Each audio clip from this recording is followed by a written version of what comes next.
I'm Justin Boyd. I'm Brittany Pacheco, And I'm Amber Churchwell. and we are the Watchers in the Basement. Welcome to the Watchers in the Basement. We are here today to discuss Wicked for Good, the epic conclusion to the two-part Wicked story. Is in theaters. It's doing very well in theaters right now. And we are here to break it all down, to discuss it, to talk about every little bit of it. And before we get Amber and Brittany's thoughts on the film, let me hit you with some Wicked for Good facts. The movie released November 21st, 2025, with a runtime of 2 hours, 18 minutes, and a budget's kind of, I don't know, a little leeway there, either 150 million to 165 million. I wasn't able to find like a dead figure. Of course, we talked about this many times before. The budget number is kind of, whatever. We don't really know what the budget is. They don't really have any reason to disclose that information. So it's just kind of a guesstimate. Box office currently 226 million. So it did very well in its opening weekend. Directed by John M. Chu, who also, of course, did the first part, and music and lyrics by Steven Schwartz. The writers for the film are Winnie Holtzman and Dana Fox. And the cast, of course, is Cynthia Erivo, Ariana Grande, Jonathan Bailey, Ethan Slater, Marissa Bode, Bowen Yang, Bronwyn James, Michelle Yeoh, and Jeff Goldblum. So, Amber, you are, unlike me, you're very familiar with the Wicked stage show. And so how does it compare to the finale? What did you think of Wicked for Good, the film? I thought it was good. I loved it, of course. Loved it. There are some things that I want to be nitpicky about just because that's what the whole point of this podcast is we're gonna nitpick and go into details and stuff. So there are some things that I'd like to talk about as we go on. But overall, I really enjoyed it. I didn't fully cry. I just teared up a little bit. I went to go see it all by my lonesome. But my family's already went to see it. They went to see it yesterday back in Arizona. My sister immediately went to go scheduled another time later that day to see it a second time. So I really enjoyed it, and apparently a lot of other people have too. And I'm just excited to be talking about Wicked because I loved it. I thought it was great. Brittany, your thoughts? Listen, your girl committed to go see this show in one day, in one take, and I'll talk about that in a little bit. But yes, I did enjoy it. I think I enjoy Wicked Part 1, if you will, a little bit more. There are parts of this movie where I'm like, this is either happening way too fast, or there's just something. Pacing of it was kind of jarring for me. But overall, yes, I did enjoy everything. The aesthetics, the songs. Like Amber, I have nitpicks, but I did enjoy it. I actually did kind of, get a little, caught up in my throat. Something, got stuck there. At one particular scene, and it kind of it choked me up, and then it made me laugh at the same time because it's very on brand with Cynthia and Ariana throughout their whole press tour since the Wicked Part 1, just how they are together. And I'm like, this right here on the silver screen is very on brand as to them in real life. So I did enjoy it. I, of course, was listening to the soundtrack as soon as I hit my car or got into my car. And I'm looking forward to talking about this with y'all. Yeah, I really enjoyed this movie. This was my second most anticipated movie of the year behind Superman. So just to show you kind of where it's set for me, and which is crazy because 2 years ago I knew nothing about Wicked, not a single thing. I didn't even know it was a Wizard of Oz kind of retelling or an offshoot of that. I had no clue what it was, and 2 years later, it's one of my kind of favorite newish franchises, I think, by far. And this movie, while I agree with Brittany, there's definitely some pacing issues, and I think that the first film was 2 hours and 40 minutes, and it had a lot of room to kind of breathe. This movie, to me, there are parts that are just kind of fast, and it's I think I don't know that one of the common things I've heard criticisms is people say, well, the play and even the music is front loaded. All the good stuff's in the first movie, in the first act. Yeah. Yeah, I'd say so. I don't know that I really agree with that. Like, I think that the music wise, for me, it's pretty even. Like, I think that there's some really good songs in both movies and both acts. So I don't really that I guess that's just subjective, and people just kind of that's we live in an echo chamber kind of world. So someone goes, "Oh, that sounds good." I'll just say it also. Um, but as far as the storyline, I think this movie needed a little bit more breathing room. But having said that, this is the best movie I've seen in the theaters this year by far, and I've seen a lot of movies in theater, and this is my favorite. And I think that um, I mean, Cynthia Erivo and Ariana Grande are truly magical. Like they are when they're on the screen, they dominate the screen, and I think that their star power is in the way they play these characters is maybe better than the material, but that's okay. I mean, like I mentioned Superman.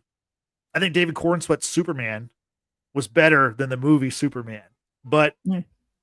That's the way it goes. If you're listening, the sirens are on my end, of course, because I live next to a fire station, so I just kind of have to live with that. So I just want to give you a heads up. So, Go ahead, Justin, Brittany. Sure. I want to go back to something you said at the top of Yeah. your overall thoughts. How prior to Wicked Part 1, you had no knowledge whatsoever of Wicked, the story, how it ties back into the Wizard of Oz and what have you. But now, would you say you have been changed for good? I think so. I'm pretty sure. Yeah. I just had to throw that in there. I definitely have been changed for good. And I like how I mean, really this past year, I've really kind of fallen in love with Wicked, like the music. Even like I've watched interviews with various people, not just the stars, but I've with Steven Schwartzman and Steven Schwartz and his I love his like kind of his kind of game plan for writing a song. He says, tell the truth and make it rhyme. And I think the songs that he wrote for this are incredible, and even the new songs that are new to the film. We'll get into that stuff in a little bit, but yeah, I really love the music. I love the storyline. This movie kind of hits me in a certain spot because it is a family blockbuster around the holidays. And I really enjoy those kind of films. I mean, it reminds me of the Lord of the Rings movies that came out around Christmas time 20 plus years ago. It reminds me of the Star Wars movies that came out just 10 years ago. The sequel series, what's the first one called? The Force Awakens. Very good movie. Yeah. Very enjoyed. The rest of them, not so much. Yeah. But I loved going to see those movies. And this movie kind of hits that spot for me. And then to think, the next two Christmases, we're going to have Avengers movies. We have Avengers Doomsday coming up in 2026 in December. We're going to have Avengers Secret Wars in December of 2027. So Wicked's kind of a perfect bridge between those previous fantastical comic book kind of things to, now we're going to have the Avengers, which is my favorite thing. So, well, because for you, Wicked is also a superhero movie. Yeah, I'll stand by it. The way the first movie ends, the way this movie opens with the Wicked Witch flying and I mean, okay, tell me it's not a superhero movie because it is. It definitely is. Your insistence that this is a superhero movie is like me saying that every single horror movie by Mike Flanagan, people shine. Like Yeah. This is your equivalent of me saying that random people in horror movies have shining. Elphaba she's born green. She's made to feel different because she is different. When she gets mad, her powers come into play, which what does that remind me of? Hulk smash, the hero's maybe journey. The hero's journey. But she's flying. She's the flying around like hero's journey. Right. She's flying around like Superman. I mean, come on. She's on a broom. What are you talking about? Still flying around. I mean, she can on her own. That's fair. Yeah. That's But regardless of it, regardless if it's a superhero movie or not, I think it is. I think it's just a good movie, and I think it's a good franchise, and I really enjoyed it. And it's something that I'll kind of take with me forever, I think, because it's I really like the music too. The music's really good. So yeah. Like a handprint on your heart. There we go. Or the white hand of Sauron on your face. Talking about Lord of the Rings. Sorry. Okay. Don't be sorry. That was great. So you know what? I'll say it. I like Wicked better than Lord of the Rings. I'll say it. Yeah. I'm not offended, but I am shocked. I think I'm more shocked than anything. But Those Lord of the Rings movies, those movies are way too long. You know This what? is- We're gonna have to not do a talking about- rewatch. We're gonna have to do the rewatch, the extended edition rewatch here on the Watchers in the Basement next holiday season. I watched those. Holiday season. I watched those. I've maybe never 4 years watched ago. all the Lord of the Rings movies. Oh, wow. Okay. I'm I offended. know I'm the worst. Yep, you are. See, You're I'm fired. a nerd. I'm a huge nerd, but that's the one. But thing is when I like a fan base, as anyone who's listened to me on any episode of this podcast can figure out, when I like something, I don't just like it, I obsess over it. And I go down so many rabbit holes. I read all of the lore. I go She down does. so if I were to, part of it has been, okay, so I didn't grow up, like my dad was more sci-fi more than he was like Fantasy. fantasy. Yeah. So I got into fantasy when I was an adult. And by then it wasn't really like Lord of the Rings wasn't as prominent as other fantasy fan bases. Okay. So Fair. I didn't really get into that until, and now that I actually am like, oh, I would actually really like to get into that. I am scared that my habit would be down that rabbit hole and I will not get out of it. And then I will be speaking Elvish by this time next year. Like it's a whole problem. So I understand because I know someone who actually went down that rabbit hole and does know how to speak Elvish and know how to write it. Yeah. I can write Okay. Gallifreyan. I know, And that's I know. just because of a lifelong of Doctor Who. But I know how I am and I know what I would be. So I am Yeah. not saying that I never want to. I just know that if I ever do get, like, if next year we want to do that, a rewatch on the Watchers, then I'm going to have to very much put my foot down and be like, okay, this is only the only media of the medium that I will consume.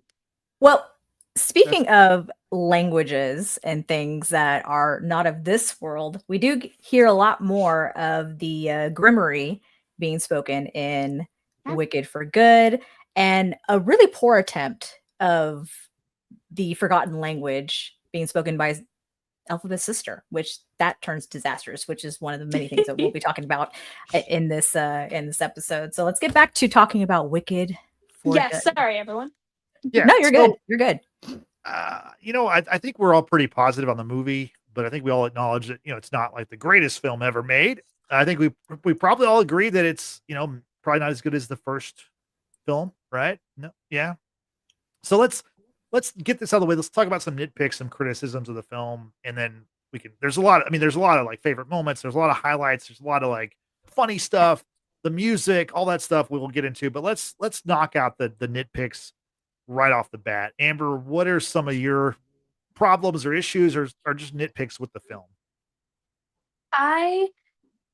And again, these are very small things. So I feel like they didn't show enough that Nessa was a tyrant. And like, yeah, they did the one thing that she wasn't going to let Bach leave, and so she made everybody else suffer for that. But they could have done so much more, because right from the jump, when we see them again in this movie, it's already tense and awkward and uncomfortable. And it's like, okay, but where did that come from? So I feel like they could have highlighted that a tiny little bit more, because even what my sister was saying when we were texting about it earlier, she was saying like, why do we care about Bach? And I'm like, yeah, exactly. Damn. We could care more. We could care more. Yeah, And go ahead. Sorry. I'm just saying, there's things like that. Things like the wizard finding out, and again, we are getting into the spoilers, people, so sorry. Getting into the fact that the wizard, when he finds out at the end that Ethelba was his daughter, they barely lingered on that. There was no none of him being like, yeah, okay, I did a horrible, terrible thing. It was just, yeah, his face. Glossed over it. Glossed. Yeah, it was so barely unimportant, and also they cut out the part in they left it in the first movie, but they cut it out in the second movie during Wonderful, where he says that he always wanted a family, and so he always treats the citizens of Oz as his son and daughters. Right. Like they took that entire thing out, and that makes the realization matter less. And so I feel like those are some tiny things, and also they didn't do enough to show the time jump, because in the movie they like the producers and directors or whatever, they confirmed that it's like a year after the first movie. I think it's supposed to be Yeah. 5. No, No, in the musical It's more- it's 3 to 5. yeah. But Okay. for the movie, and it was confirmed by the writer, when Yeah. Madame Morble narrates the beginning, she says it's been 12 turn tides. That was their way of saying it's been 12 months since Gotcha. Okay. the Mhm. events of So many Elphaba in the Emerald City. yeah, so many clock ticks because we hear Yeah, clock Yeah, tick a lot. that was obsessive. Like, my goodness. I like it. I'm gonna start I- using it. Yeah. I liked that they have references to the time dragon from the book and from the original musical. I think Mhm. it's neat, but it was excessive. Yeah. But I don't think that, other than her mentioning that, they didn't do enough to show how much time had passed. And also, I feel like the drama of it all was taken out by it not being 3 to 5 years. Because in the Agreed. musical, it's 3 to 5 years. And that's 3 to 5 years of basically Elphaba getting more and more viewed as terrorist. Yeah. And like, it's so interesting that so those are small things that I was a little bit bummed about, because we gave that time to 2 new songs. And the songs weren't bad. I'm just saying, like, Mhm. they weren't necessary I think it was when kind you of could have. deemed. Sorry, go ahead. No, I just like I don't mind the songs. I really don't. They were beautifully performed and stuff like that. But I did see some people that saying that they were bored with "Girl in the Bubble." Mm-hmm. Like, it was just too much interception with, like, and also the whole musical is supposed to be about Elphaba, and Yeah. this movie was very, very, very Glinda centric, Yep. and that feels a little weird to people. And I just think that if you're going to have a 2 hour and 17-minute, 18-minute film, you could have focused on those really plot important things instead of adding 2 new songs. Mhm. Agreed. But that's my bit. Yeah, I will say about the new songs, I mean, I knew what they were because I looked them up going in, but had I not known what they were, to me, they fit seamlessly with the show or with the movie. Like, I wouldn't have if I went in blind, I wouldn't have said, "Oh, yeah, those 2 for sure." Like, the Mm. what's it the Elphaba one is, No Place Like Home, Yeah. and then Yeah. the Glinda one is the, Girl in the Bubble. Girl in the Bubble. I would not have known that those were the 2 that were new. Yeah. Mhm. I Right. also and things that I did like about it. Oh, wait, actually, sorry. One more thing that I was like kind of meh about. Yeah. And I feel like they definitely, and this is just because I've seen the musical so many times, they could have gone with a PG-13 rating and made some things a little bit more intense. I felt like so awkward because I did as long as your mind is such a steamy hot song, And when you they got were- Jonathan Bailey, I mean, yeah, and they were, yes. and I'm not saying that I wanted like a whole graphic scene or anything. I'm saying that they were barely next to each other. The song, like, for her entire verse, they're not even in the same room. Like, it's Pretty much. like it's a. I saw somebody kind of joking about how it's funny that Elphaba is literally walking away from Jonathan Bailey as she's saying, "Kiss me too fiercely," as she's literally walking Hold away me from him. tight. And it's like, guys, and also this musical is about so many very deep, dark, intense things, all covered in pink and green, of course, because it is Oz. But the fact that it's being forcibly kept in the PG constraints, and that it's being advertised as such teeny tiny little itty bitty little ones, is a little weird to me. Yeah. But because I just, those are some things that kind of bothered me. So that is one thing. One thing I did like, though, is I like how they actually kept the animals problem actually at the forefront the entire time. Because some point in the musical, it kind of like after Wonderful, really, it kind of just fills out. Fizzles. Yeah, like it turns into the Glinda Fierro Elphaba debacle, and and the triangle, and then the Dorothy of it all. So it devolves into that, and then not really about the animals. So I think it was really cool that they kept up the animals. I liked that, Mm-hmm. and other actors' performances were fantastic, of course, and amazing. So there were things that I liked about it, definitely. But those are my nitpicky ones. Okay. Brittany, I want to get your nitpicks, but let's talk about some of the things that Amber brought up. Like I want to talk about the Bach of it all because I agree. Like I thought that so like Amber, your point about him was the fact that we didn't really know much about like what has happened between him and Nessa, right? And I think we're made to believe that he's just so in love with Glinda that that's his sole focus. He wants to get away from Nessa because he wants to take his shot at Glinda, even though she doesn't even know his name. And I think in this movie, I think we needed a Glinda and Bach scene. Even later on when he becomes the Tin Man and she sees him. I've seen the movie 3 times and I'm like, I'm not sure, like, does she know that's him?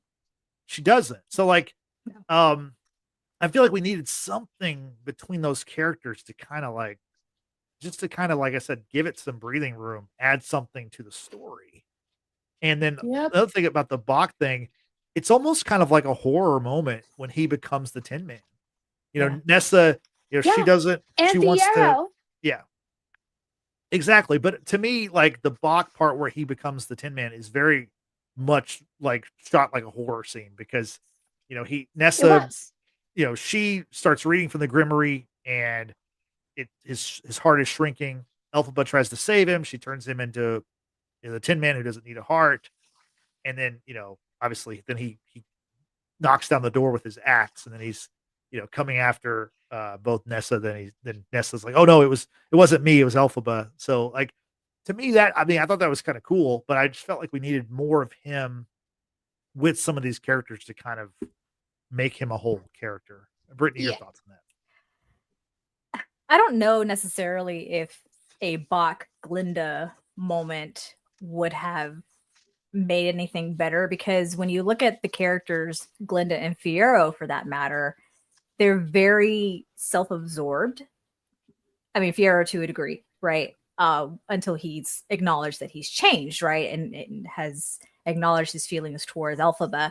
Whereas Glinda, she's trying to say the right things, but it doesn't match with her personality in the sense of, I feel awful too, but yet she does the things that get her recognized and put her up front. And it's kind of like you're talking out of both sides of your mouth, right?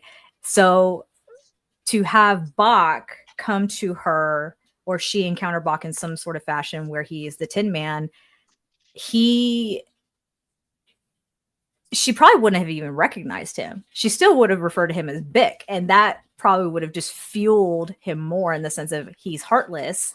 What would he have done then to Glinda? So I don't think it's necessary. I think that the stare of him looking up towards her, it's kind of like, to me, it would seem as all of this is because of her, where he wanted to appeal his love to her before she got married. And then it pissed off Nessa. It got him turned into a Tin Man. He lost his heart. It's like, it's all because of Glinda. Right. So that's what that look said to me. Whether she recognized him or not is kind of moot at this point. That is who Glinda is to Bach. She couldn't even remember his name as he uttered it. So I think it was fine. I think it was done well. I don't foresee a reason to have Bach and Glinda share a moment in this movie. I agree with Brittany. I'm sorry. But I only just we're not keeping points or anything. It's okay. I won, damn it. See, I knew that. I mean, I am always keeping the score in my head, but it's kind of like Fierro and Glinda both kind of competing against who cares for Elphaba more. It's like the same scenario. You know, the biggest ship in this musical is the thruple, right? Yes, Like it is. that's they're the biggest ship other than just Oh, yeah. Delphi. But it's a whole thing. I only because I think he out not to repeat everything that Brittany just said, because I'm not going to. Yeah. It would have been moot. Like it wouldn't have mattered if he and Glinda did have an interaction. It would not have changed anything. Nope. She would have been like, "Oh, I'm so sorry."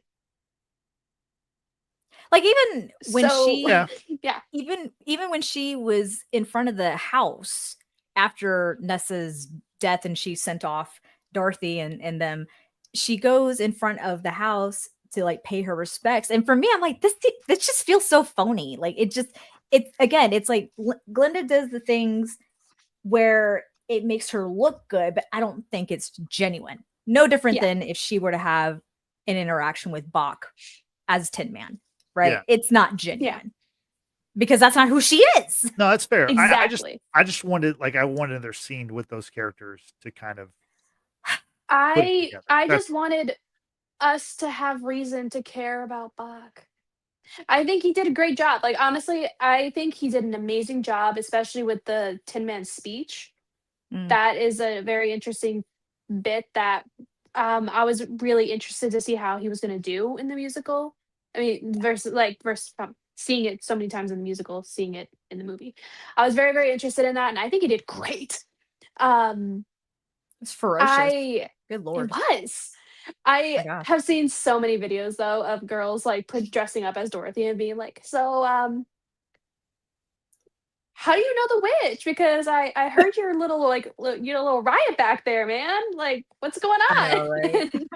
It's kinda That's a really good point. Like we should have seen how the Scarecrow and how the Tin Man joined with her because obviously I rewatched the Wizard of Oz a couple days ago and this version is going to be different than that, right? You're going to see vastly. Vastly, yeah.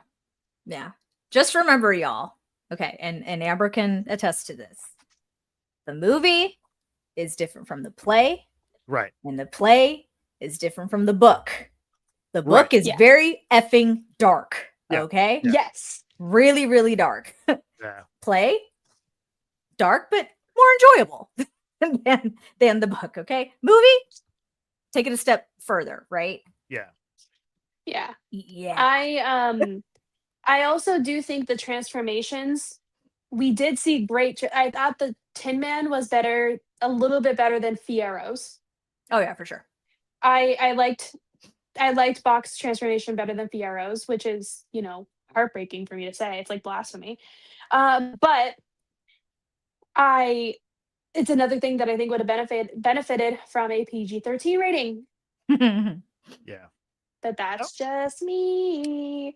I agree with you. Yeah. So Brittany, let's get to some of your nitpicks. Or you can expound off other stuff that Amber said. So, like I mentioned earlier, the pacing of this story for sure just it didn't do it for me. Whereas with the first movie, part 1, that's basically all of act 1 in the same amount of time that it takes to watch the musical on the stage, right? So I love the fact that they were able to really expand and really kind of character develop these individuals. But then with Wicked for Good, we're picking up a year later where Elphaba is still on her mission to show the world that the wizard is a fraud and still try to help the animals and what have you, which is great. But I feel like the character development was just very lacking with some of these people.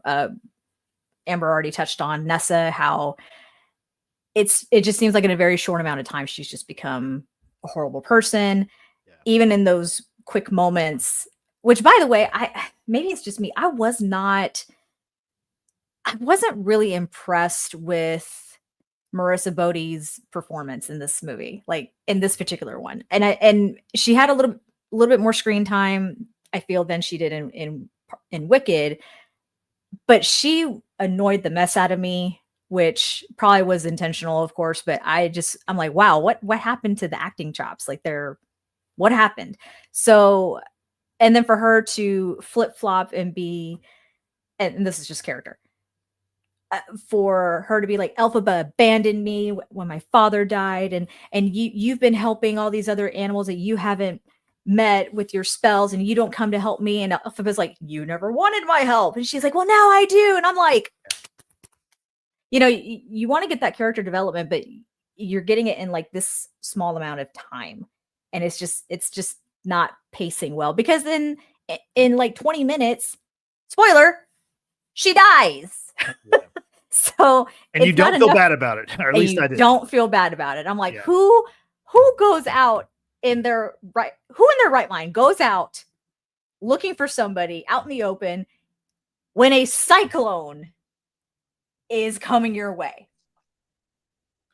I mean, you literally watched the movie in a cyclone, so I mean. Listen, okay, since you brought that up. Yes. There was weather forecasted for today, people. Where I live in Houston, there was weather forecasted. What we didn't know was that a tornado developed. And when I say developed, I mean it was like down the street, around the corner from where I live. Okay. Thankfully, it did not damage like my neighborhood. It did quickly move along, going east, I believe. But listen, no pun intended. Oh my God. I just realized what I said.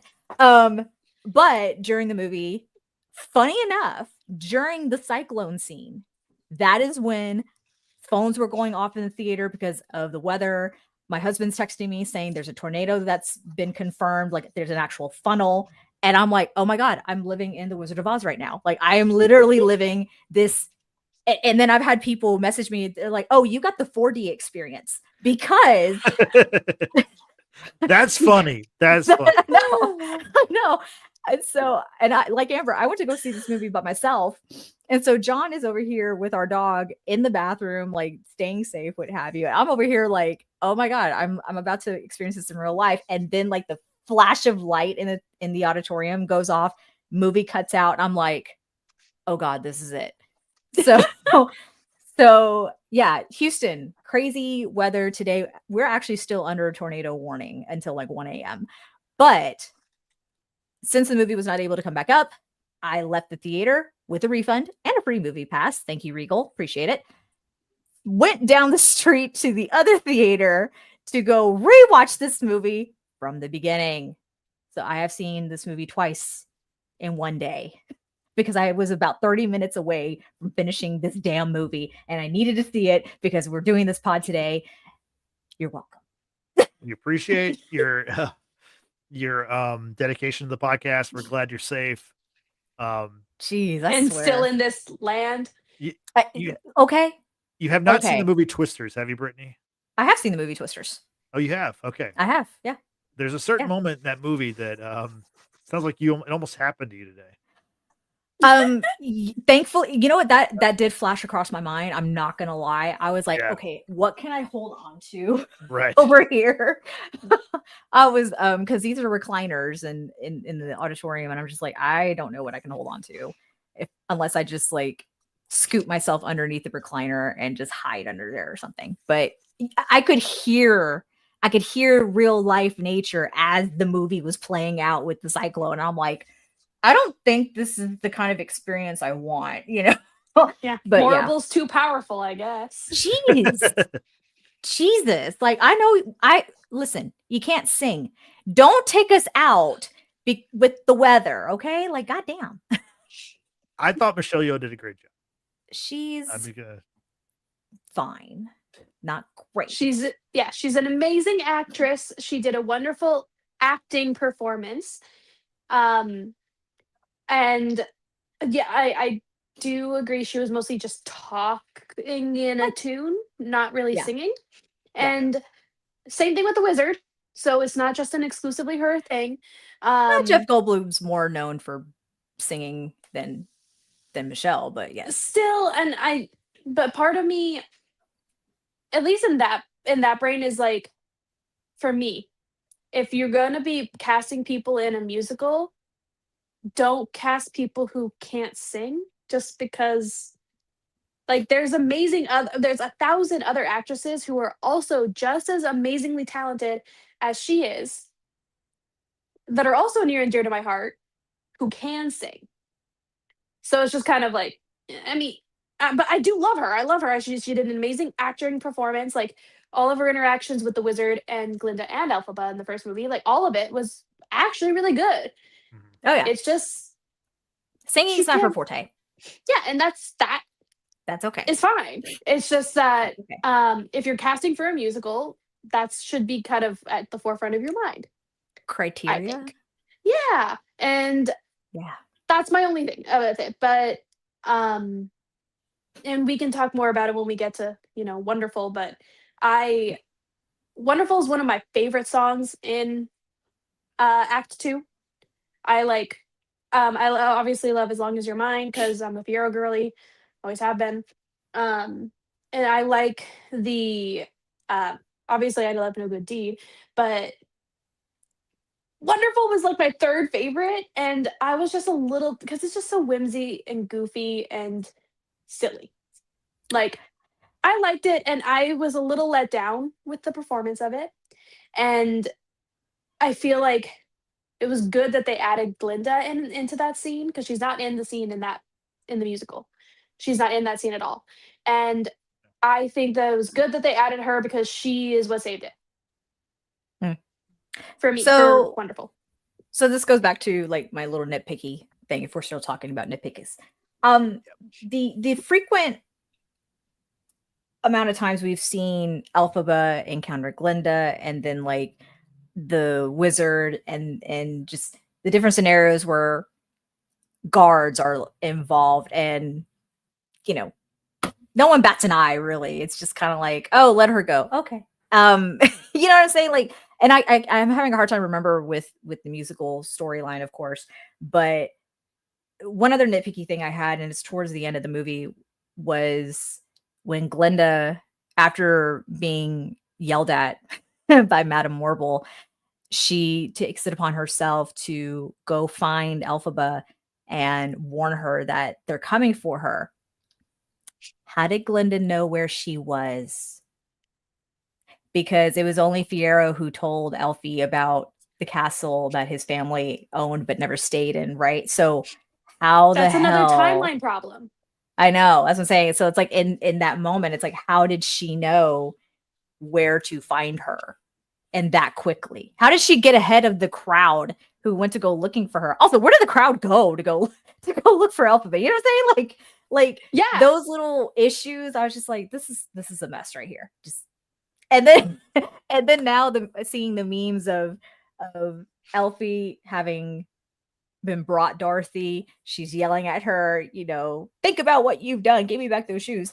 And then she proceeds to sing her song with Glinda, because I knew you, all that stuff. Oh yeah.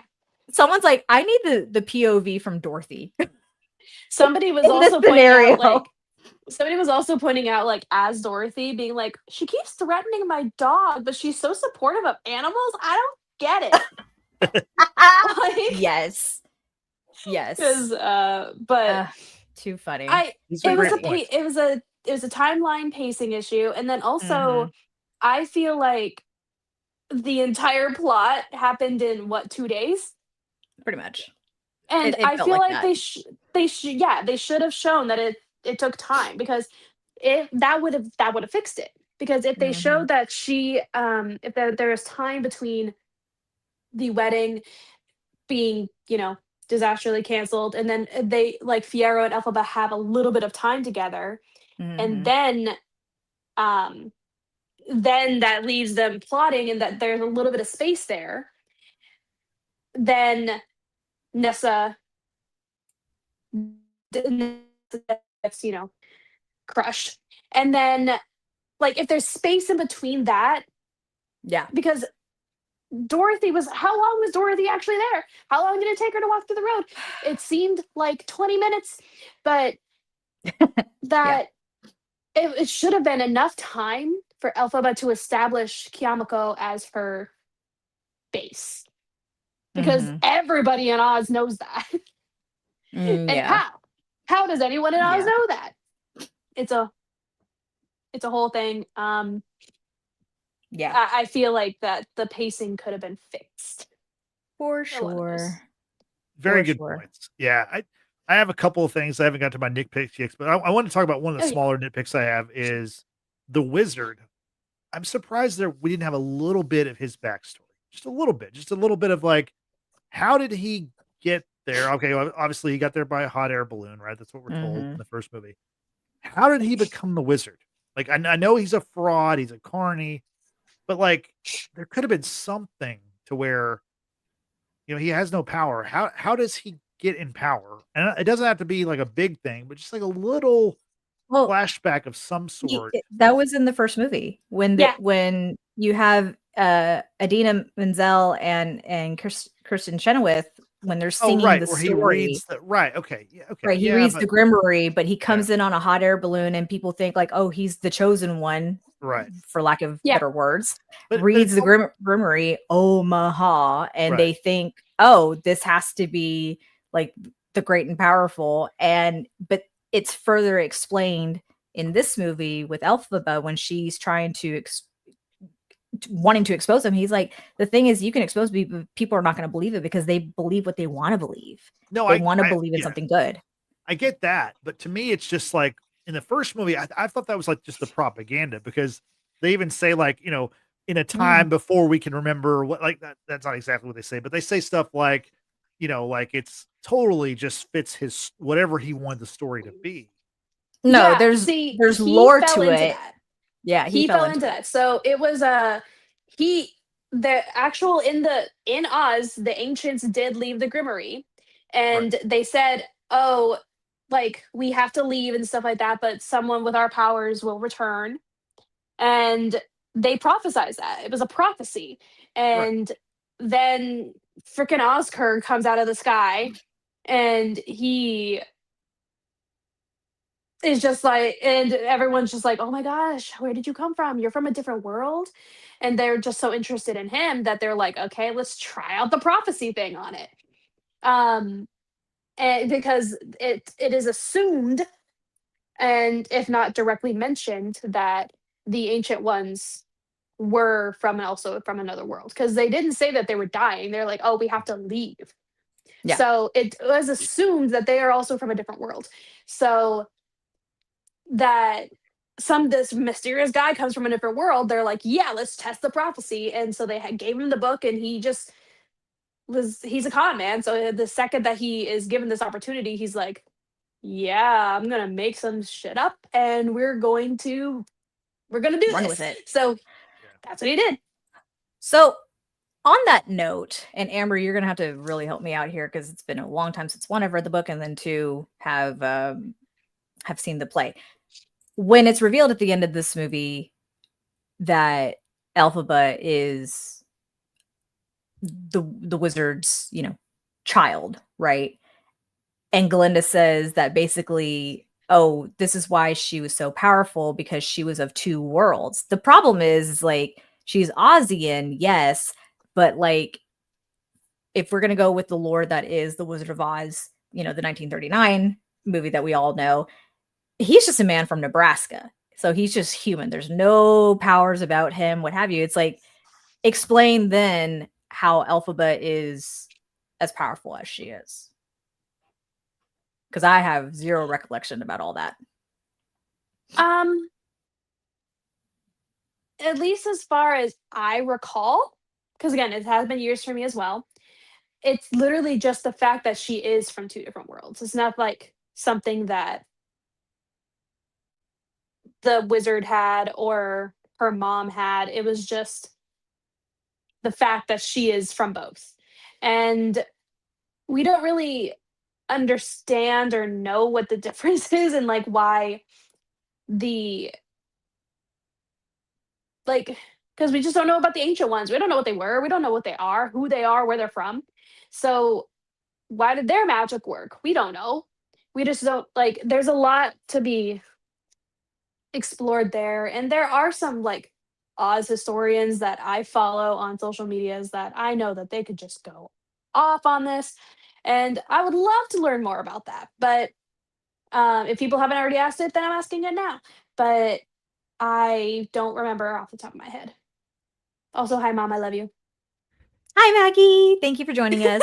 Yeah, no, that was appreciate just, it was just one of those things at the very end. Because again, it was glossed over. Glinda, only has the green vial, if you will, that Elfie kept under her pillow. And then you see the memory of her mother having the affair with the, who we know to be the wizard. And it's like, okay, cool, but explain her powers. He's not powerful. Is her Both of you guys mother froze on powerful? my end. Oh no, you're frozen on ours. It's okay. We'll get that worked out. Yeah. Okay. Until Amber gets that sorted out, Justin and we will continue, and we'll welcome back Amber shortly. I think she's Let's try that again. Amber, here we go. You can guys hear us? froze for me. I'm so sorry. You froze for us, so That's what happens. Like whenever your internet has issues, it looks like it's on the other end, but it's actually on your end. That's what happens to me. That's what happens to all of us. It's just this trick that it plays. So it's all good. I mean, we're good now though. We're back. Yeah, but no, I don't really think that they do just gloss over it, and I kind of just wish we got more. Agreed. Absolutely agree. So my main nitpick is the Fiyero character, and his storyline is like fast forwarded to an insane level. And my main problem with the character, I like Jonathan Bailey, does a great job in the film. But the part where he saves Elphaba after, she has her fight with Glinda, and it's a very funny fight. I think that's one of the funnier moments in the movie where, Elphaba does the witch cackle, and then Glinda makes fun of her. Is like, oh, she like mimics that. And then that was great. They like fight with broom and the wand, and then you see like Glinda throw her wand down. Let's go, and then she like tackles. She's like, let's go, Greenie. Yeah, she tackles her. So then Fiyero shows up. He's got the monkeys with him, and he saves Elphaba. Why doesn't he just go with the monkeys and Elphaba? Why does he stay there? And I get, because you've got to have a storyline where he is, compromised, and basically this is what turns her evil. She no good deed goes unpunished, that kind of stuff. I get that. But like logically, why wouldn't he just go with her and the monkeys? Because he doesn't have a brain. Okay, well, I was going to give him some credit here, and my thought. But Elphaba does, though. Like, yeah. Well, the only reason that they let her go was because he was literally holding a gun to Glinda's head. So if he turned and ran with them, they would have been like, cool, seize them. Like, yeah, but she's got an army of flying monkeys, and she has powers. Like, what are they gonna do? I don't know. Just saying. It's just a whole thing, but that's the only thing, is that someone has to be the scarecrow, Justin. Okay, just someone meaningful has to be the scarecrow. Yeah. Also, no, but I get it. Yeah. Also, another small nitpick of mine is whenever the animals are freed by Elphaba, and the wizard's down there, like in that dungeon or whatever, the animals should have trampled him, right? I mean, some of them kind of do, but then he kind of makes it unscathed. With I'm like, that's kind of weird. Like, he should have either been far enough away where he could run and he wasn't injured, but like they run over him, and it's like, wouldn't some of those like tigers or whatever take a bite of him? Or there's a bunch of different animals. Then we'd have either a PG-13 or a rated R movie if that were the case. I think, aside from the logic of that, I think they genuinely just wanted to get out. They didn't care. Like, I understand. I'm a vengeful person, so I understand. I would just go absolutely apeshit on somebody. She's like, I'm throwing hands. Yeah, if I was in that situation, I would be throwing hands. But I can see after, especially because at this point, it's been a couple of years because he was starting this years before they found out about it at Shiz. Yep. So at least, at minimum, 2 years this has been happening, that those animals have been enslaved. So I don't blame them for just running and getting out as fast as they can, because they're still in the center of the Emerald City, where the rules and the laws are very, very strict right now. So it's just like, I don't blame them if their first thought is get out, get safe. Yeah. Don't blame them. Survival instinct. Again, not a major thing. Yeah. My final nitpick, and this is the smallest nitpick, but I think it's important. The title cards for both movies. So in the first movie, we see Wicked Part 1. And now in Part 2, we see Wicked for Good. It doesn't say Part 2 for Good. To me, as a person who's worked in media for over 20 something years and written headlines and all this kind of stuff, like there needs to be like a symmetry to that, I think. And here is my, and I understand, like I get like the first movie, if the second movie is called Wicked for Good, the first movie should have been called Wicked Defying Gravity, right? If you're going to go with the biggest song and the closing song of both movies, that's what they should have called it. I understand they called it Wicked because that is the title of the play. That you got the SEO is very strong for Wicked. I get all that stuff. I get that. But to me, like, why don't they have Part 2 in the title card? Now I know a lot of people. Personal thought. Go for it. I think they should have just named both of them Wicked. I know it would have been confusing. I know it would have been annoying, but I think it just, why?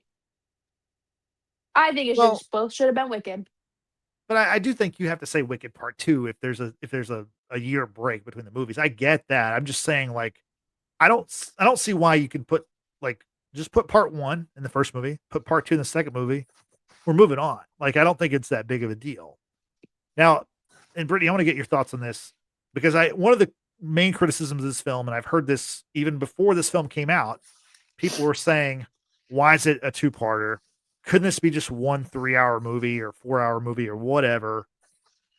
I mean, the reason why it's not a 4-hour movie is because of money. Like, when they make them 2.5 hours or 3 hours, you can still have that movie show in theaters multiple times a day, increasing the chances that you can make as much box office as possible. So that's the answer to that question. Mm-hmm. However, I don't think this would have been a better movie if it's a 3-hour movie. What are your thoughts on that? Are we saying 3-hour movie if two there's parts split? Yeah, no. It's one. The Wicked storyline is told in one movie that's 3 hours or something. Okay. So that still would go over the time that the actual stage play is. I still think we would be complaining about the same things about pacing and story time development, unless they put it in there, like a card in the middle of it 5 years later, ... sort of situation. Then you have that, like in game. Yes, exactly. Or something a little bit more noticeable, because you know how, like, for example, House of the Dragon, the first 4 episodes are young versions of Alicent and Rhaenyra, and then time has passed because then you have recasted more adult versions of these same characters. I still think we would be arguing about the same stuff. Not enough time to character development, not enough pacing to tell an adequate story. Because again, the stage play does go rather quickly, but it's also presented in a way where it's meant to be absorbed in a short amount of time.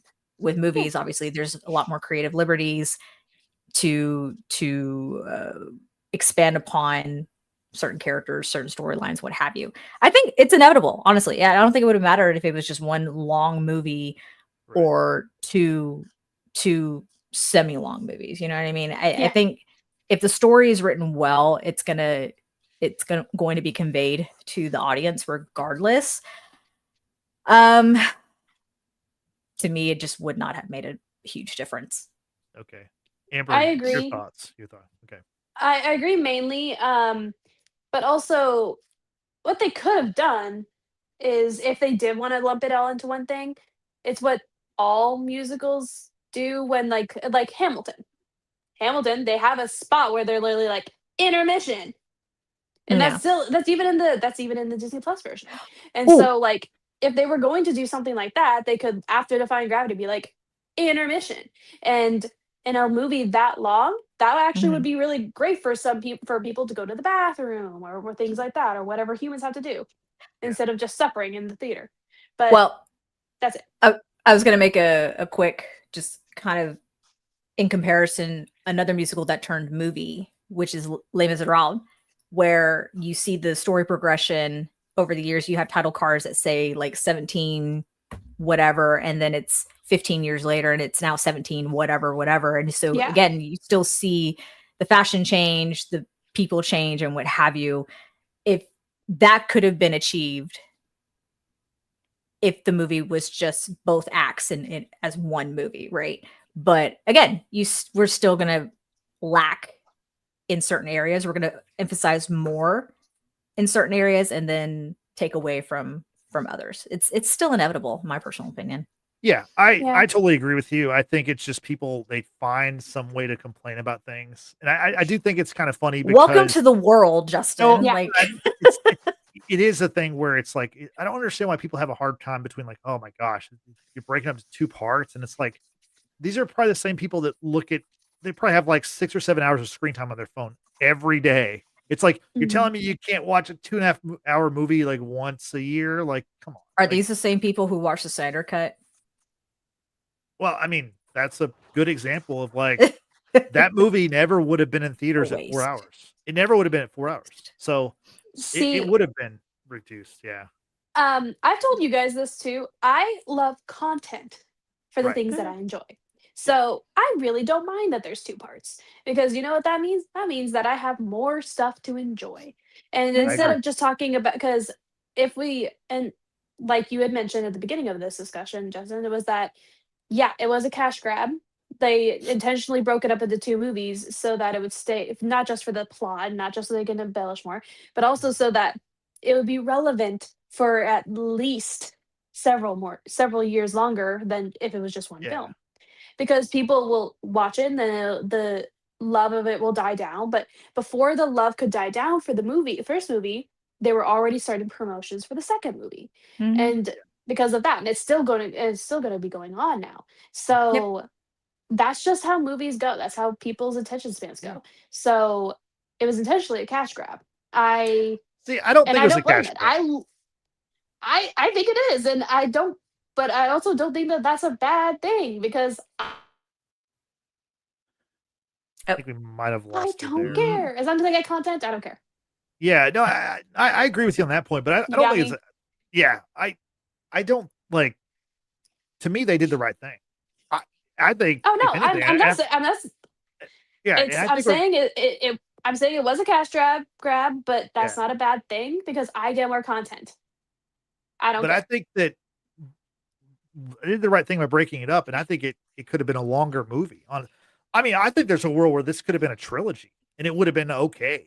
Like I think you could have made 3 2-hour movies from this See, content. I think you're pushing it at that point. I I I don't know. I There's mean, not who knows? enough. There's There's not not enough enough. content to make 3.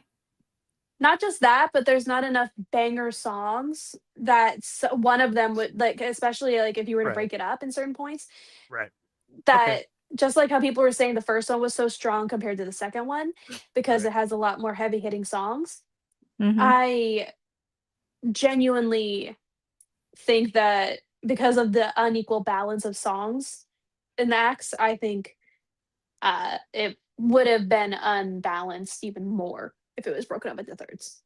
Okay. Oh, maybe Yeah. 3 is too much, but I again, I think they did the right thing, and that's a good transition to talk about the songs because there's, by my count, there's 12 musical numbers in this film, and 11.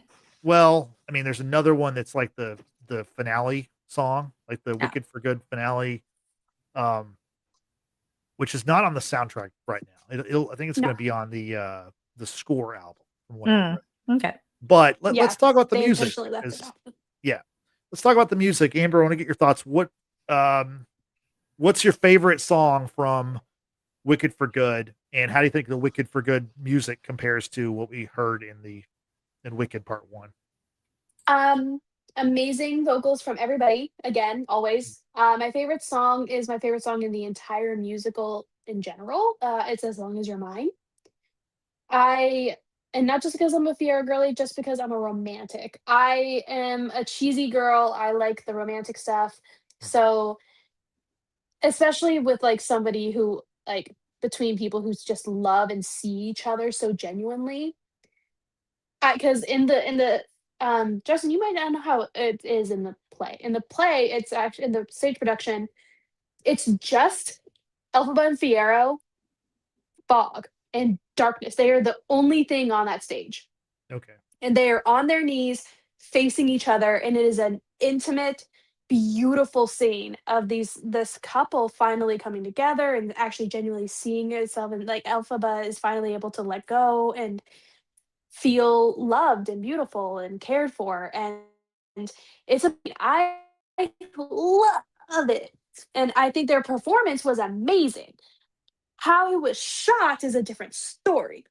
But I did talk about that a smidge when I mentioned the PG-13 rating, or PG versus PG-13 rating, because I did think it was a little weird that they were barely together throughout the entire scene, when in the stage production, they are literally hip to hip, singing in each other's mouths. Like, it is a whole thing, but in this one, they spent most of the song not even in the same room. It felt a little weird, and for me personally, but I loved it. I also really do love Wonderful, but I didn't really care for the performance of Wonderful. I felt that was a little lackluster. Mhm. Um, and I feel like Glinda's addition to Wonderful is actually what saved it, personally. Um, and this isn't anything bad about Jeff Goldblum. I just genuinely think that he could have been a bit more in that performance, and it just wasn't. But I did like that they did change one line in that song that I thought was interesting. I've seen people talking about in Wonderful, uh, while they're singing like "You could be wonderful, won't that be wonderful" and stuff like that. He says, "You'll make me wonderful," Mm. and that's Okay. something that was added. That's not in the original lines, and I think that that was kind of cool because it's like, yeah, that's the whole point. That's why he wants to get her on his side. Um, I like that, and No Good Deed, amazing. Yeah. Amazing. So those are my favorites. I think it was really cool to show No Good Deed with them establishing Kyamako. That was cool. It's mostly just her in the book. And we Mm. see like him being a little bit attacked kind of in the background and stuff like that. That's kind of it. So getting a clearer view of what was actually happening to him and Kyamako was really very, very cool for me. Yeah. Fiero's family castle. Brittany, your thoughts on the songs. What's your favorite song or favorite few songs? So, hands down, No Good Deed. It's been on replay in my mind. Hearing it in the trailers has also been great, and hearing Cynthia's range, her vocalization, it's so impressive. I'm always impressed Mhm. when I hear her sing, because even when she's doing these interviews, they ask her to do the riff, the defying gravity riff, right? And she just does it so effortlessly. She makes it look easy, and then when I'm in my car, I'm trying to do it. I'm like, I can't do this. Like, I absolutely cannot do this. I am not at her level. But the emotional range that that song has, where she goes into automatic, I need to save Fiero, I need to just save him at all costs. And then it's that question of like, what am I even chanting? Like, she's doubting herself. Like, everything that she's ever done has kind of led to some sort of disaster of some sort. And so adopting this new creed of no good deed goes unpunished, and it's something I think a lot of people can just relate to in general, right? And it's just an incredible song, but for me, it's hearing Cynthia's vocal range just from like the highs and lows and what have you. Best song for me in Act 2. I actually do like the addition of No Place Like Home. And because it is such a nice tie back into The Wizard of Oz, obviously, the Yellow Brick Road, there's a lot more hints, obviously, before we get the introduction of Dorothy into this universe, right? Where Glinda, as a child, she was gifted a magic wand, if you will, and she conjured a rainbow, right? Like that's a nod, of course, back to The Wizard of Oz. But the song itself, No Place Like Home, and tying it back to the animals, like why they should stay and come and join her cause, because this place is home, and there is no place like home. I really enjoyed that addition to this movie. With regards to the other edition, The Girl in the Bubble, I thought it was fine. Ariana has great vocal range as well, but it was a little long for me. And also, just I guess for people to not look at Glinda as like the villain that she definitely is in other adaptations. But anyway, I guess giving her that sort of, what do you call it, redemption arc, recognizing that her life is based on lies. It's time for her to pop her own bubble and like do the right thing, be good, and what have you. So it's fine. I think it was just a little too long of a song for me personally. I agree. So for me, the music, I like all the songs, like the new songs. I think obviously For Good, I think is the best song. I mean, that's the title track for the movie. But this, and I agree with Amber. I really like the duet, As Long As You're Mine. I had never heard that song until last week when I saw the film for the first time, and very good duet. Not enough duet songs out there, you know, like there used to be a lot of those like in the 80s and 90s. That just doesn't really happen as much anymore. Really great song, but the song I want to highlight is one of the earlier songs in the movie, the Thank Goodness I Couldn't Be Happier, which is an Ariana Grande song, or performed by Glinda. And I think that's such an interesting song because it's this celebration of Glinda the Good. It's her, announcing that the Yellow Brick Road has been complete, and they also break the news to Fierro that he's now engaged to Glinda, and it's this big celebration for how great she is, and the song, I couldn't be happier. And the first part of it is a very cheery, and she's explaining why she's so humble, and she's got her guy with her, and everything's great. And then in the middle of that, we have them, kind of not a falling out, but he basically tells her, like, look, like, I can't fake that we hate her Elphaba. Like, I can't do this. I can't be up there and grin and bear it like you can. And so he exits the stage, and then she starts singing the song, but it's a very sad song. And a very sad version of the song. And it's basically, her dreams have come true, and everything that she wanted, she got, but it's actually hollow because it's, a lot of it's not real, for how she got it. But I do think the way that song is both happy and sad, and it's more sad than it is happy. I think that's a really strong way for the movie to kind of get going with that performance, because her performance is awesome. And Ariana Grande overall, I wasn't that familiar with her. I mean, I know she's a pop star, but before these movies, honestly, I couldn't name a song of hers. And I probably, if I've heard her songs, I'm probably not a fan of her music, but I'm a fan of her now. And I think she's very funny.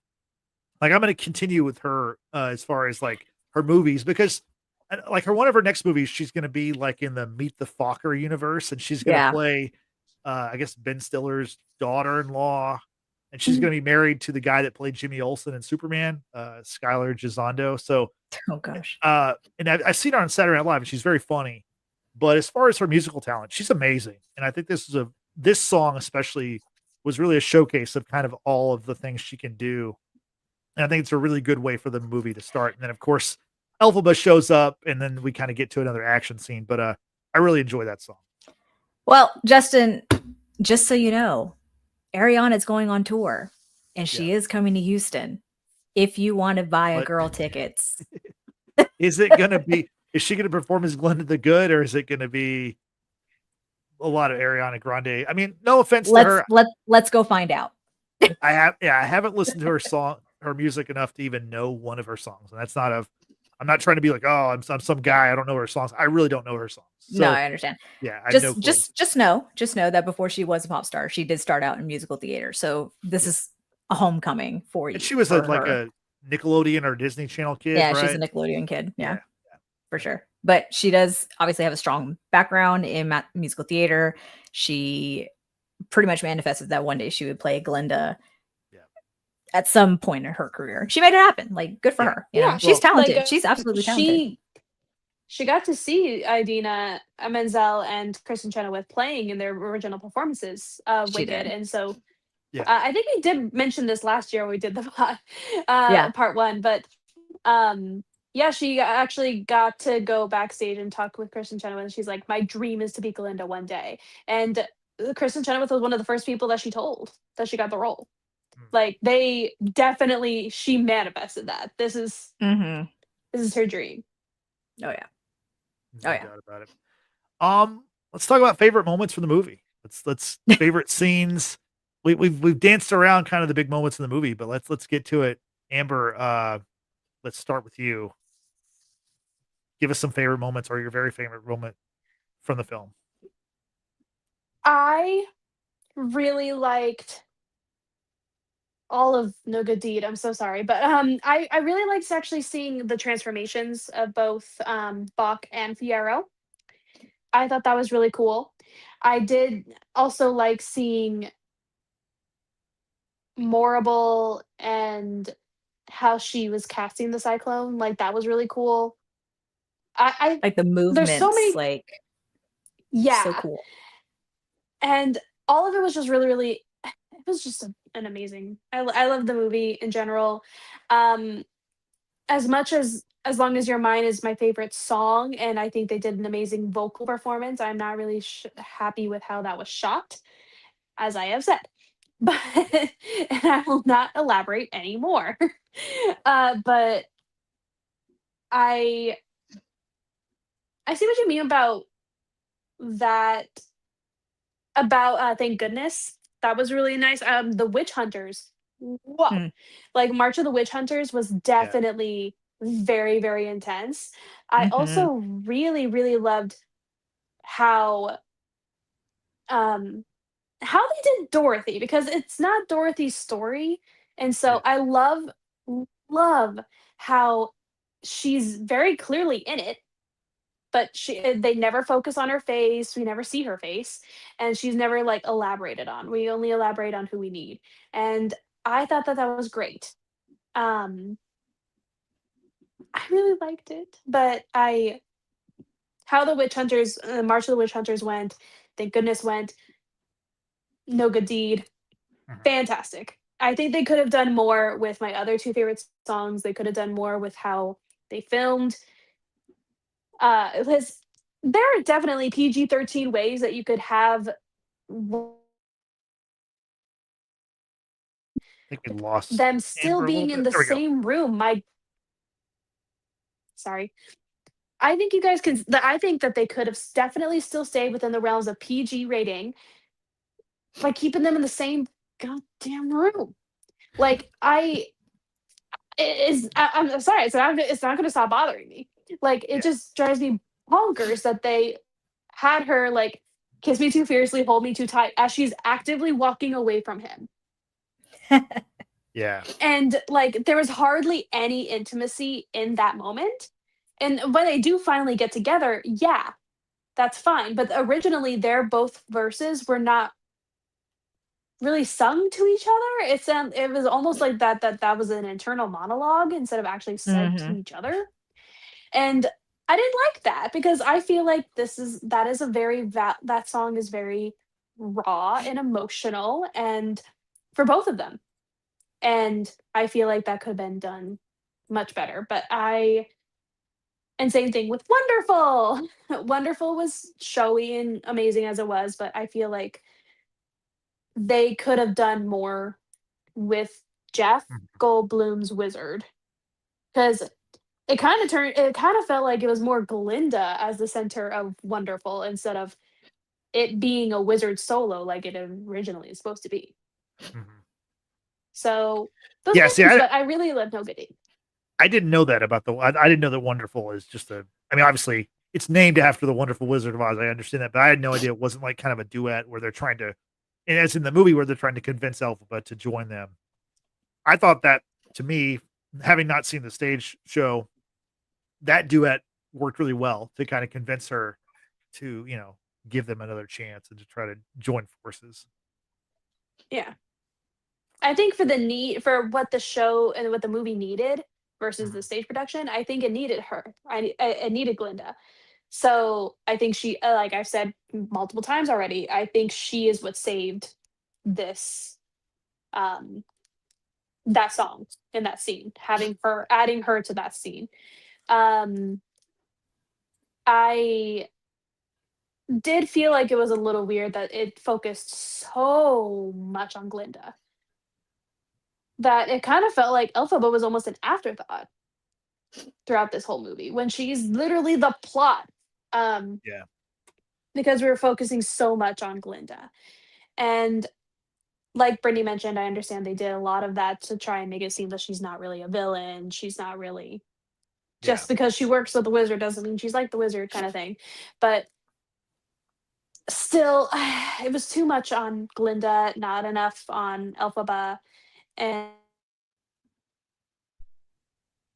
it was just so much Glinda. And I would like to talk about, like, near the end of the pod, that I did see very interesting theories about the end of the movie, but um I still don't think if those have any nuggets of truth in there, I don't think that warrants the movie being primarily Glinda instead of being about Elphaba. That should be. It felt like they were like co-leads in the movie. Yeah. That's the way I looked at it. Brittany, what are some of your favorite moments that we haven't discussed, or maybe some that you just want to highlight? So favorite moments, and it probably goes hand in hand with funny moments where it's the fight between the witches, right? Post Dorothy's departure from Munchkin Land. And I mean, I don't remember that being in the stage play at all, but if it is, it's not as memorable as witnessing what I what I just watched, because I got to watch it twice today, right? They don't go to the ground. Okay, they don't go to the ground. So Glinda's but topper, they do the got twirling. It. Right. But the cackling, the impression of the cackling on Ariana or Glinda's side, like what was that? Like that was hilarious to me. Yeah. Her throwing the wand down and saying, come on, Greenie, let's go. Very, very hood, very like, Glinda's far from being hood, obviously, right? She's Glinda of the upper upland, and she's never fought a day in her life, right? Girl's been handed everything on a silver platter, and then some. But it's more of a reference to their time in Shiz, because they did do sparring. That's true. That's true. But even then, it was not as memorable. But I thought that was great. Of course, I know I'm big on continuity, but I like the fact that what Amber said earlier was very true. This isn't like Dorothy's story. There's hints, of course, that lend back to the Wizard of Oz, but the storytelling is obviously not the exact same thing. Yeah, I do like that for what this storyline is that it's not feeding back directly into the Wizard of Oz, where it's like, oh, this is what you didn't see, right? When the Wizard of Oz and Dorothy and them were like on their way, right? It's not like filling in the holes or anything. It's just a different adaptation of what also happened in that same time frame. So yeah, I can forgive. I'm fine. I'm fine. Perfectly fine. But I'm trying to think of other favorite moments. I think just in general, all the scenes, like all the production sets just look awesome. They always look awesome. I think the costumes look incredible as well. I mean, like Glinda's lavender type dress was just so gorgeous and what have you. And even Madame Morble's, like I want her costumes. It looks incredible. Yeah, all of them. Amazing. All of them. Yeah, all of they them. look great. So any chance to see those sort of costumes on the screen, favorite moment of mine for sure. Yeah. So my favorite moment, and we haven't really talked about it yet, but Amber was kind of referencing it a second ago. I like the way the movie ends. I think it's a very, very nice ending. I like the door shot where you have both, Elphaba has Glinda go behind this door because she's going to quote unquote die, melt against Dorothy. And they both have a moment where they're both crying while they're up against the door. And you see that split screen shot, which is apparently was an improvised shot from what I've heard, like as far as what the actors, how they were emoting. I thought that was very cool. I thought that's where I said it was very on brand for Cynthia and Ariana during their press tours, because they're always like so emotional with one another and like always like in close proximity. I'm like, God, this is like so on brand for them. Continue. And I like the whisper image at the very end where we get the flashback to better days where Glinda leans in and whispers to Elphaba, which is the cover, the cover image of the musical or the book. Yeah. And finally, I think it's very sad that like Glinda can never know that Elphaba and Firo are alive. I think that's sad. And then also, final thing, Glinda can now, she has power. She can read the Grimoire. I think I didn't see that coming. So I thought the whole ending was excellent. Amber, your thought, you're going to mention something about the ending. So go ahead. Your thoughts on the ending and theories that might be out there. I loved it. I haven't chewed on it enough to say which theory I actually really liked and which one I'm going to back. So I'm just going to tell you what I've heard. Some people were saying that it was a deleted scene from the first movie, that when Glinda is struggling with her not producing magic, and Elphaba says it's like, maybe you struggle with magic because you've had everything given to you already. And now that she has gone through, heartbreak, trauma, and she's gone through struggles, now she actually was gifted the magic. So some person like mentioned that could be like a read on it. Another person mentioned that they think, since Elphaba was the equivalent actual real wizard, she's the only one with actual magic other than Morrible, that the book opened for her smile like she knew. So some people were theorizing that she either transferred or gave some of her power to Glinda in that moment. That tracks. I don't really that care for that. Okay. Yeah, like I can see it, but I also don't really like the idea of her being like, because of her transferring her magic to her. What I like is that some person in the comments elaborated, being like, well, if she is like a wizard equivalent, wizards in the Oz universe grant wishes.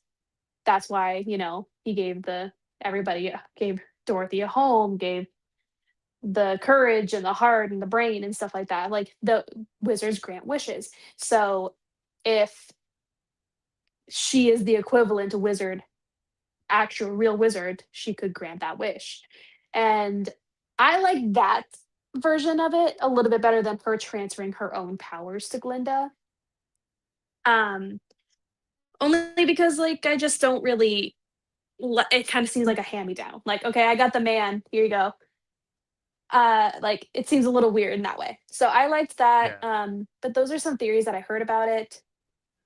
Other people were saying that they were able to translate the Grimoire, because they came out last year with like a little guide translator for the Grimoire, and some people were able to actually like freeze the frame and like see what the page that it was left on says, and it does something like, it's motivational for Glinda. Like, I don't remember it and I should have saved it, but I saw it earlier today. So it's out of the forefront of my mind, but it's something like, now you can do this, and like now you can use it or whatever and stuff like that. So it's kind of bequeathing.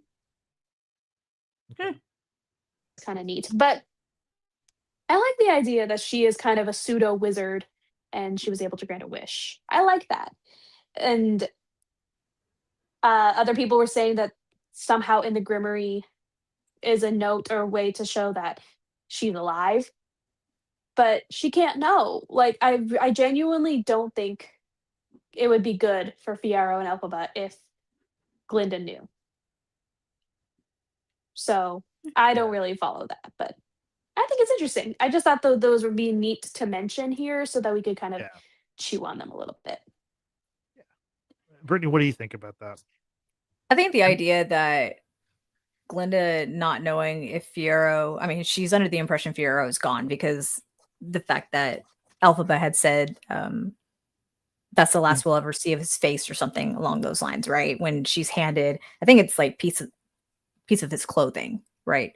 And because I don't think there was anything written on there, she's just kind of like looking at the fabric and said, "This is the last we'll see of his face," or something like that. So it implies that he's gone, right? It doesn't imply that his face is now that of a scarecrow. And by the way, yes, I see it, people. He does look like Ryan Reynolds as Wade Wilson Deadpool. Oh my God. I was like, how is this not the same person? Like, this is in freaking insane. Come back to that in a moment. So I think it's the nose. I think it's just a lot of things. But going back to Glinda needing to believe that Fiyero's gone, Elphaba's gone. It's the feel that she needs to be good and carry on the legacy that no one knew Elphaba actually strived for, right? Which was to help the animals and to help Oz be free of this wizard who was a fraud.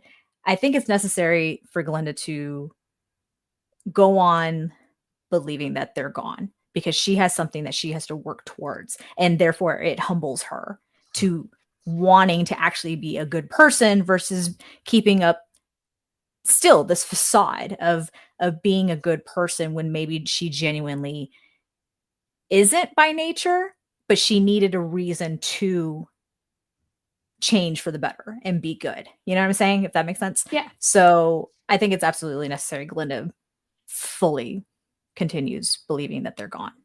Yeah. Right. She saw enough to see that her friend melted and was told that Fiyero is gone. So I think for someone who had it all, to lose it all to a degree is vital for her character arc, and then, if you will, like a redemption arc as well. Mm-hmm. Yeah, well said. Is there anything else that we didn't mention that y'all want to talk about? Why does Fiyero look like Ryan Reynolds, Wade Wilson, Deadpool? You just mentioned that. No, I'm just asking why. Like, why was that? Why was that chosen? Also, I think the makeup is actually like drawn, if I'm not mistaken. It's not like it's a mask necessarily. To me, it looks like a mask. I don't know if it is or isn't. It's I think so close to his skin. I don't think it's like right on top of his skin, unless they had such fine material where it was painted on, or they like what do you call it? It's like an extra layer of skin that protects from the like latex basically, and then they painted it on. Prosthetics. Thank you. I couldn't think of the word. Thank you, Yesenia. By the way, shout out to those who have joined us in today's chat. We appreciate you being here. I know Yesenia has been here. Christian of McNorks popped in, and King B. Johnson was also here earlier. Appreciate y'all taking the time to join us in our chat, and to those who are watching as well, or also on the replay.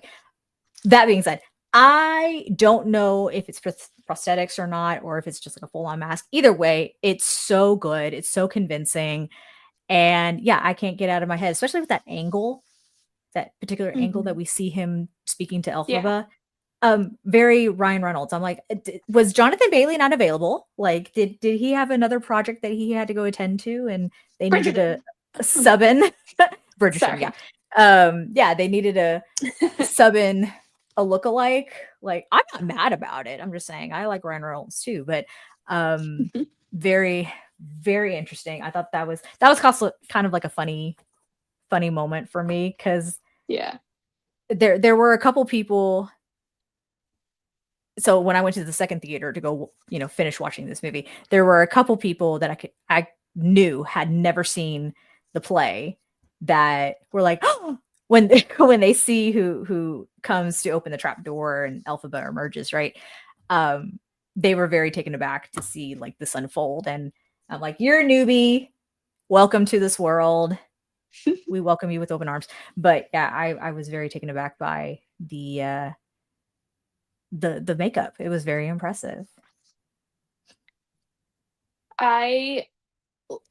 I think the makeup was very impressive. Until we sat down for this, I actually hadn't heard the reference that he looked like Ryan Reynolds.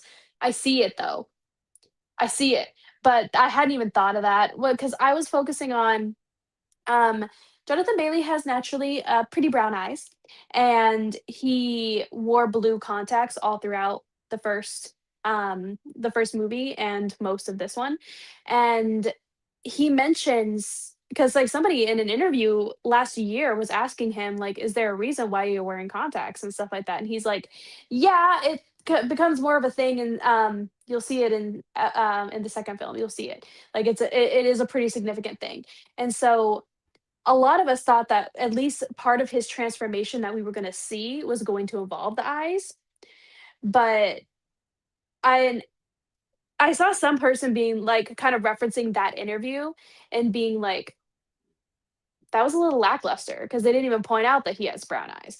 But if you kind of like pay attention to lines that he has said from the very beginning, he always talks about seeing her and looking at her, his eyes, and how he views her and stuff like that. And that's part of what's really important of in the song, As Long As You're Mine, is um I see the world through different eyes and stuff like that. So it's like all there's so many references to how he views her. And he even says, like, look at me. Like I'm and stuff like that. It's like very vision and looking at each other in the eyes are very, very important for the Elphaba and Fiyero relationship. So I was focusing on the fact that his eyes are brown as a scarecrow. I was just focusing on that personally. But um I do see that the fact that he could kind of looks like Ryan Reynolds. I do get it. I see it. I see it now. But I was focusing on the eyeballs because I think that was really cool. I just kind of wish that they actually showed that more because I think that his contacts were such a dark blue. Yeah. And I think they had to be because his eyes are so dark naturally that they had to be a dark blue. Otherwise, it would look, silly and goofy. Because It would look like Cirilla from The Witcher, even though her eyes are green. It would have been horribly intense. Exactly. So it would have been too much if they did a brighter blue, but I still wish that they did something to kind of reference that his eyes change color because some people are not going to be as eagle eye as me or as obsessive about Fiyero Tigular as me. So yeah, there's no way. It's funny. I never would have noticed that. Never. Yeah. I've seen the movie. It's okay to look at another man's eyes, Justin. We know you have blue eyes. You can look at another man's eyes. It's fine. I didn't even think about that. That's just off the board. Jesus. This is why we have to have Amber on the show because she brings up things that would never even enter my mind. So next time you're watching the movie, you're going to be looking into that man's eyes and you're going to be falling even more in love. It's going to happen. You're going to fall under his spell. Mm-hmm. Mm-hmm. Well, he's the new People Magazine's sexiest man alive. Sexiest man alive. Oh yeah. So yeah. Speaking of Ryan Reynolds, he was also that at one point. And we know Hugh Jackman was because of Deadpool. And Johnny Depp. In Deadpool, he had the Hugh Jackman issues that he put over his face. So yep. Just bringing it back to Marvel, like always. We always try to tie into the MCU if we possibly can. So Brittany, anything else that we didn't touch on that you want to mention? I did enjoy this movie. Don't get me wrong. I did enjoy it. The music is phenomenal. The set's phenomenal. I think the storytelling for sure is there. It just was a little bit too rushed, personally. Yeah. Had it been maybe a 2.5 hour movie, maybe 2:45, I would have been cool with it. Honestly, yeah. I think just to kind of allow that breathing room for time to have passed. Yeah. And really seeing the Nessa Rose downfall, if you will. And yeah. Although, one last thing. I did appreciate how the spell that was being cast to allow Nessa to float as opposed to what the stage play does, where Nessa isn't able to walk, this was something that they changed to kind of just be more in line with, I Socially guess, conscious. socially conscious. Thank you. I couldn't think of the word. One, it's, it's a play on words. She wanted to feel like she was floating on air, like she did at the Ozfest with Bach that night, right? But when the spell is cast and it's cast on the shoes, you see the shoes turn like the ruby red, which again is a nice nod back to the Wizard of Oz, because in the movie the shoes were ruby red slippers. However, in the book they are indeed silver. So I like the fact that we got both sort of adaptations in one fashion or another. But also kind of glad we didn't see the house actually on top of her. Kind of glad that was Because of the cut out. PG rating. Yeah, that would have been. Well, also the only time that we actually see the house and would have been able to see the legs and anything like that would have been when Glinda and Elphaba were in front of the house, and Yeah, we know that when the shoes were taken off, that when the shoes the legs went onto Dorothy, curled. they slithered in. So whatever. Yeah. No, but like I said, even though this is not the story of the Wizard of Oz with Dorothy, you still got those hints and those little like homages right here and there. So I thought that was great. Really well done. Costumes look phenomenal. I don't think I'll ever experience something like this again, where I am watching a movie and a tornado scene is playing out and it also is playing out in real No. life. So let's hope you don't. Certainly. 4D my ass. Yeah. Okay. Yeah. Jeez. Wild. Very. Yeah. The final thing I want to talk about is the future of the franchise. So recently I've seen that Steven Schwartz and Winnie Holzman were talking about how they're exploring the possibility of another story within the Wicked world, but it will not have to do with Glinda or Elphaba per se. And I heard wonder. differently. Oh, really? Okay. Well, what'd you hear? I heard that a prequel is kind of being tossed, but it kind of is a prequel of Glinda, of her childhood, like upbringing and all that stuff, where Mhm. it's kind of aimed to Yeah. better explain who she is and why she is the way she is, sort of situation, why she wants to be a sorceress, if you will. So whether that's actually true or not, I did see that most recently on social media today. But yeah, I feel like we kind of got that in the movie when we saw the younger version. By the way, the younger version was played by an actress named Scarlett Spears, which adorable. I don't know if she's Britney Spears' child. I have no clue. No. Okay. Britney Spears has 2 boys and they're grown. Okay. I'm not up on Britney Spears' progeny. While So, I do agree, though, I do agree that you said that we did kind of get that in the movie. Yeah. From a company, like money business standpoint, that the hyper focus on Glinda in this movie and the addition of Girl in the Bubble and the flashbacks and stuff like that could have been for a potential thing. They're like, oh, we know that people loved Glinda from the first movie, so let's work on that. And right. I could see them doing that.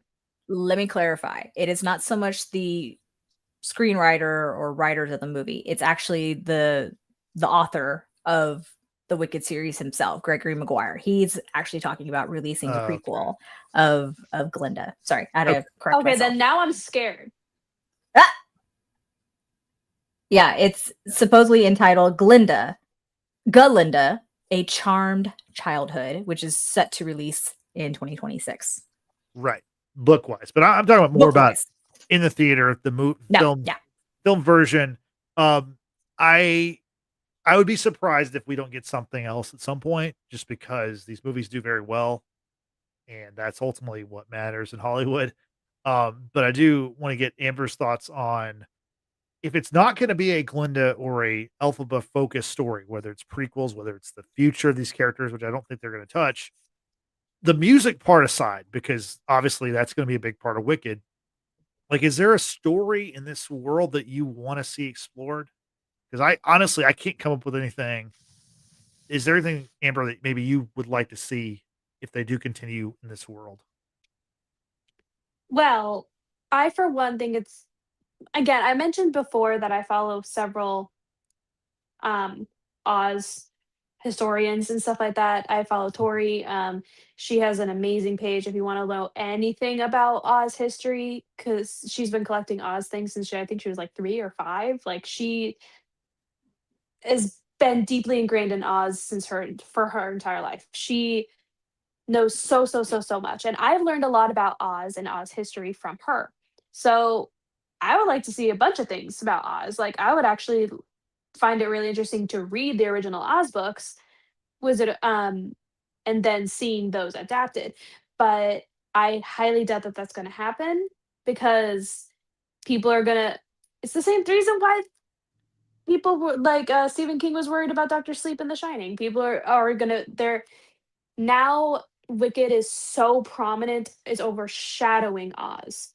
And I feel like a lot of people who are getting into the Oz universe and Oz lore are going to be so focused on the movie that they're not going to be as happy with the original Oz stories or adaptations, because it's so vastly different.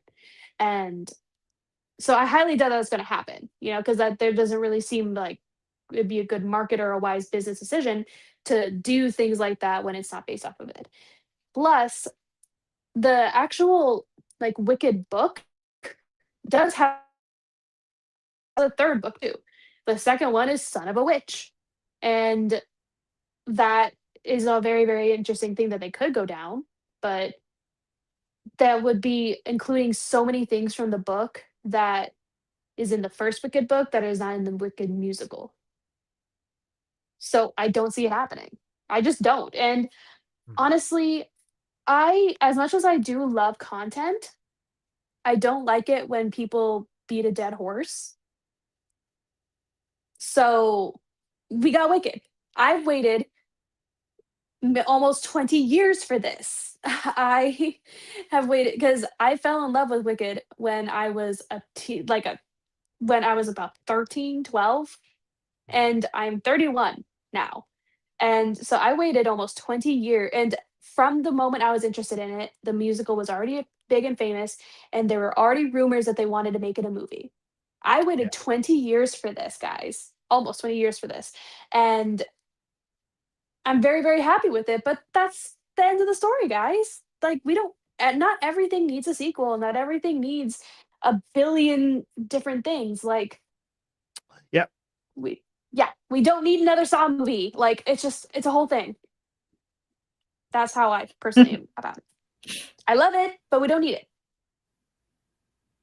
Yeah, I'm with you. I agree. I mean, I think sometimes there needs to be an endpoint.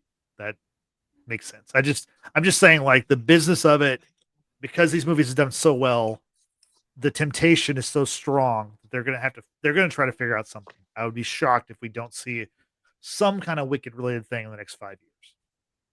Hopefully we don't, unless it's amazing, obviously. But I don't know. In We'll see 5 years, what I'm going to come back to you. Okay. We'll tally it up. We'll see. I'm not saying for sure it's going to happen. I think there's a very good chance that something will be in the works. That's it. Yeah, we'll just see if Apollo's dodgeball hit you. We'll find out. Oh gosh. So, Lord. final thoughts as we close out here with Wicked for Good. Brittany, final thoughts. Final thoughts. Enjoyed it. Probably would have enjoyed it more without the 4D experience. Yep. And I still like the first movie better because I'm not sure what the real big difference is. Obviously, the theme has changed drastically from one movie to the other. This one's a little bit more darker in theme, but it's still told very well. Despite the nitpicks that we've all discussed here today. Music's incredible. Do yourself a favor, go watch it in theaters at least once and make your own decision, of course.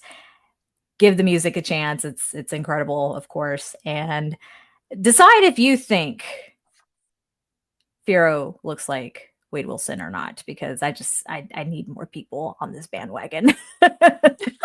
By the way, Justin and Amber, I've sent y'all the comparison photos just to Okay. take a look at later. Okay. I will definitely do wait. that. Amber, final thoughts on Wicked for Good. I absolutely loved it.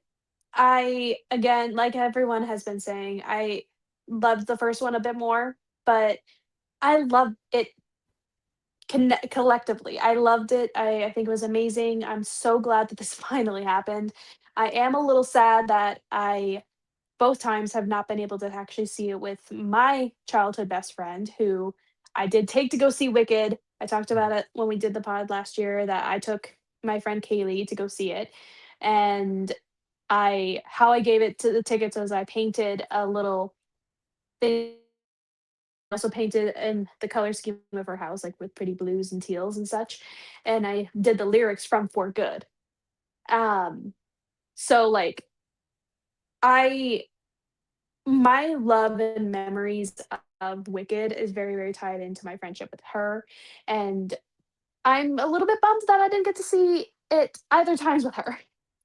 Because the movie came, she did actually get to visit me in California, but it was maybe like 4 days before the movie came out.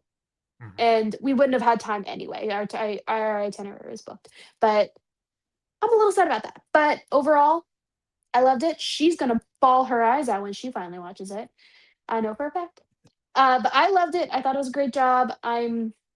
Everyone did an amazing job. The costuming, the makeup, the set design, the writers, musicians playing the music. All of it was beautiful. I loved it. I want more musicals. But that's me. Yeah, no, that's a good place to end because again, if you told me a couple of years ago, I would have gone to see a musical film series like more than once in the theaters, or even gone to see it in theaters, period. I would have told you you're crazy. But I think Mhm. that's kind of what Brittany was saying. I think you should give stuff a chance. And I have been changed for good. I really do enjoy these movies. I enjoyed the music. I'm gonna listen to the music for a long time. I love these songs. And Wicked's a real special thing for me now, and I can't believe I'm saying that because I never would have thought that, and I know probably a lot of people that are watching or listening to our show watch and listen to us because of the MCU, because of Marvel, because of DC, because of Game of Thrones, and we appreciate all that stuff. But I would say that if you think on the outset that you're like, musicals aren't for me, give them a chance. Watch Wicked right now. Wicked's on Amazon Prime, I believe, still right now. It'll probably be back on Peacock at some point. Give it a chance. Like maybe it's not for you. Things aren't for everybody. There's certain things that are not for me, certainly. But turns out this is. And I really enjoyed this movie and I enjoyed talking about this movie with Brittany and Amber. And Amber, it's always a pleasure to have you. It's always a treat to have you on the podcast, but you have your own YouTube channel. You have your own stuff to promote. So please tell us how people can find you on the interwebs. I do, and I have a wonderful, wonderful channel about wands. So my channel is called All of Amber's Wands, and it is about the cultural, symbolic, and historical meaning of the wands in the Wizarding World franchise. So not just Harry Potter, not just Fantastic Beasts, anything and everything in between. I also have lately, but I'm very, very slow at it because I'm trying to find time within my muggle life to do it. But on my TikTok and Instagram, I've been doing brief little wand analysis videos. So if you comment on one of my videos what your wand stats are, I can give you a little bit of a description of what that means. Because that's what I do is on the channel is I go into the descriptions about the wands as their identities themselves and compare that to the characters. It's a lot of fun. So if you want to listen to me info dump even more about specifically wands, then you can join me over there. But that is also my social media for pretty much everything. So you can find me on TikTok, Instagram, Tumblr, and here on YouTube at All of Amber's Wands. And I like a myriad of things. I am an obsessive person. So you can always talk to me about anything in those fan bases, or you might even find a new fan base that you guys don't even know I'm a part of. Just saying. Great stuff as always, Amber. Thanks for joining us. And Brittany, now we're also all over the internet. How can people Yes. find us? Yes. Well, right here on YouTube, Justin, Of course. Of course, YouTube. Yes. No, we love the Google. We love YouTube. we love the Google and Yeah. and the YouTube and the things. But yes, so we always encourage those who are joining us for our live stream to take part in our live chat. As I mentioned earlier, Kimmy Johnson, Yesenia, and Christian of Dorks joined us today. If you're not into that, that's cool. We appreciate you being here regardless. And while Amber's you're here- mom. Amber's And mom. Amber's mom. I'm so sorry, My Maggie. mom. How dare I? I apologize. But yeah, please be sure to hit that subscribe button while you're here tuning into our little podcast. We have a lot of fun here, obviously. So subscribe, hit that notification bell. That way you know the next time we go live, as well as hit the like button if you enjoyed Wicked for Good, and the podcast altogether. You can also leave a comment in the comment section down below and check out all of our social media links, which are available to you in the description box. And lastly, of course, don't forget to follow us on our audio podcast available to you on Spotify and other platforms. Be sure to also give us a 5-star rating. Thank you, Brittany. Appreciate it. So for Brittany and for Amber, I'm Justin saying thanks for watching. Thanks for listening. We will see you next time. Have a good night. Happy Thanksgiving. Also, you're celebrating this week. We'll see you next time. Bye-bye. You have been changed for good. Nailed it.